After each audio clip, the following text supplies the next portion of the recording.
Hello friends, this is a 2-mark question computer organization on topic pipelining and vector processing. The question reads as follows. Consider two instruction pipelines having same number of stages. The pipeline A has single port memory while B is having 2-port memory. Both pipelines allow overlapping of all instructions except memory related ones. If two memory operations cannot be done simultaneously, one stall cycle penalty occurs. If there are 30% memory related instructions, the ratio of minimum performance gain possible with pipeline B to pipeline A is. In order to answer this question, we first need to understand what is single port memory and 2-port memory. A single port memory can read-write only one memory cell at a time, whereas a 2-port memory can read-write different memory cells simultaneously at different addresses. The question says that both pipeline A and B has same number of stages and both allows overlapping of all instructions except memory related ones. For now, consider a 5-stage standard pipeline as follows.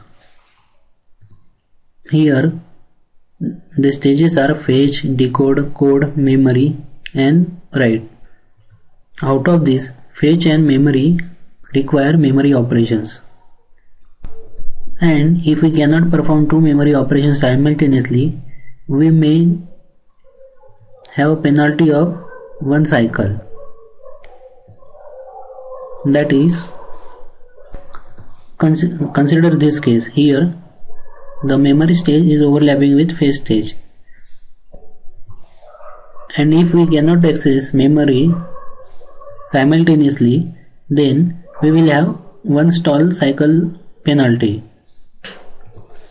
Since we are not given the number of stages in each pipeline and we are asked here to compute the minimum performance gain, we assume that the number of stages that require memory operations are 2. Or if we assume there are multiple, that is greater than 2 stages that require memory operations, then the performance would be even higher. Now let us calculate the average instruction time in clocks taken by pipeline A. Since pipeline A has 1-port memory, it will have a stall cycle whenever we have 2 stages requiring memory operations. Hence, for this 30% we will need 1 plus 1, 2 clocks, whereas for remaining 70% of non-memory access instructions we will need 1 clock. So in total average we will need 1.3 clocks per instruction in pipeline A. Now talking about pipeline B. Pipeline B has 2-port memory, hence it can access memory simultaneously. So even though 2 stages are accessing memory simultaneously, it will not stall the cycle. So for both memory instructions as well as non-memory stages or instructions, it will require 1 clock cycle. So on an average,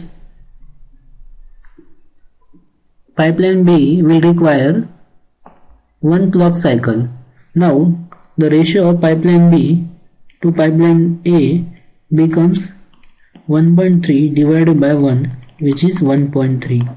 Hence the correct answer to this question is 1.3.